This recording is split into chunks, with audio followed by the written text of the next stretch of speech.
Welcome to Rosset Bespoke Butler School episode 10. You may remember that a couple of episodes ago I was talking to you about this. This is my butler stick. This is a Robertson Butler Stick and it was developed by one of my team at Rosset Bespoke Butlers, who actually is previously a palace butler. He worked at Buckingham Palace, Balmoral and on the Royal Yacht Britannia. And he's come up with this design. This was one of the early prototypes. You see it's sort of based all over, and it's what I tend to use. But now it's actually built some of these really lovely mahogany butler sticks with different coloured bases inside. So I'm just going to show you how they work and a little bit about them.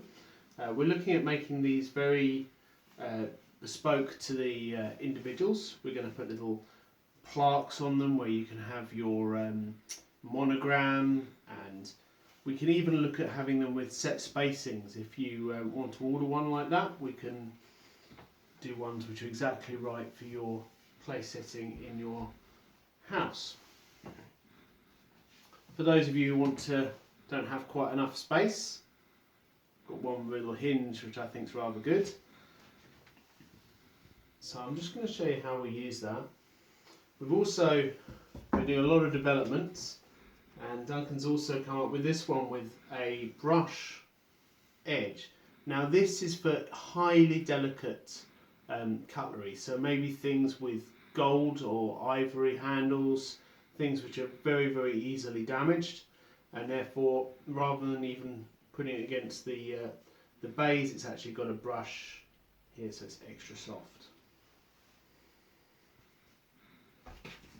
So if I just show you how these work,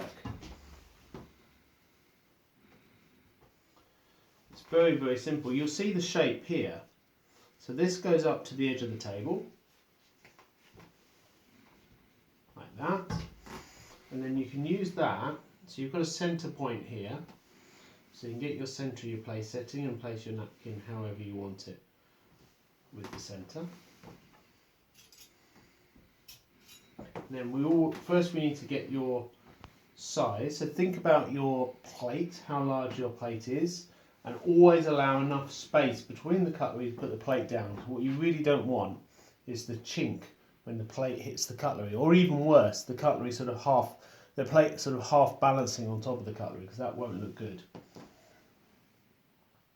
So we're going to assume this is a 10-inch dinner plate. And then you can simply put your cutlery up against the edge of the butler stick. Starter, main and pudding. Make sure all your cutlery is at 90 degrees.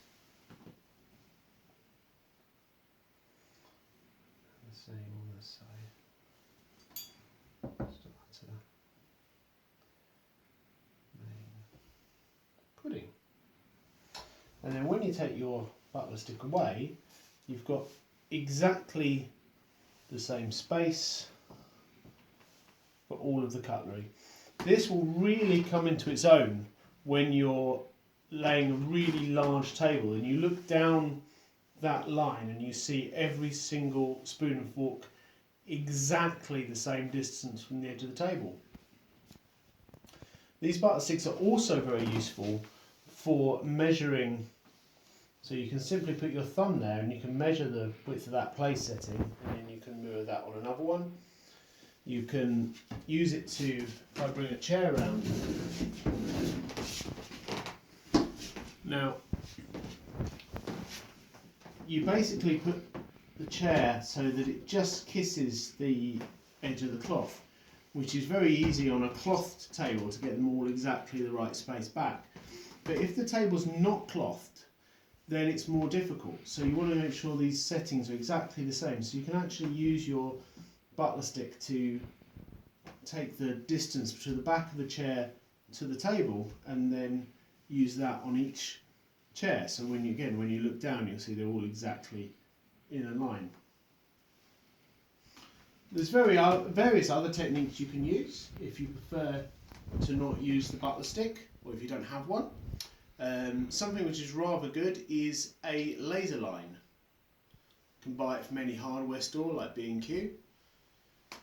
Simply try and get one of the ones which has got a little right angle on it, because otherwise, even if it's just a couple of, the downside with them is even if it's just 1 mil off at one end, by the time you've got quite a few down the table, it's going to be quite a few mil off. So try and get one which has got something so you can set an exact angle on it, so you don't end up with that sort of going off at a tangent.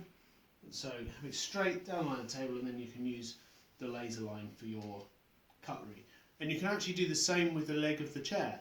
You can put the laser line on the floor, run it down, and use that for the legs of the chair.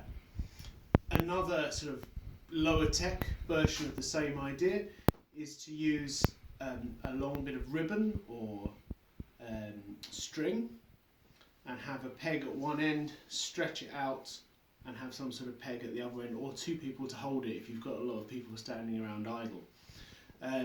One thing with a bit of string though is you have to keep it really taut, because obviously if the string's not taut, it's not going to be a straight line. So that's the sort of thing to remember there where you're doing that.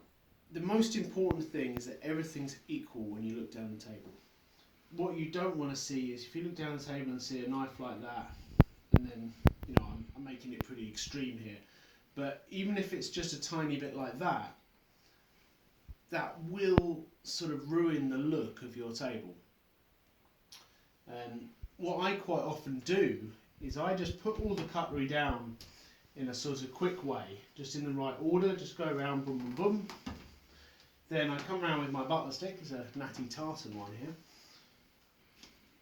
put it onto the edge of the table, and then you can very quickly straighten up all that cutlery.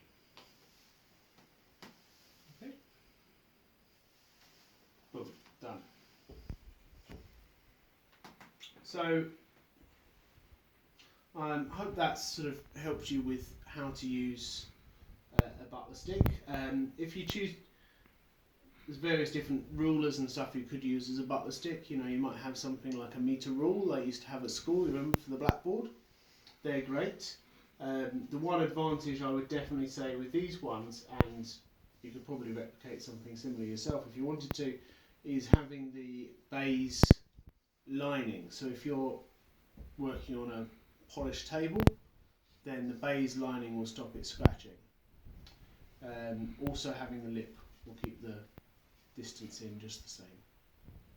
Okay, well, if you've got any questions, or if you'd like to buy one for that matter, be very happy to, if you just drop me a message, I'll let you know some details. Okay, thank you very much.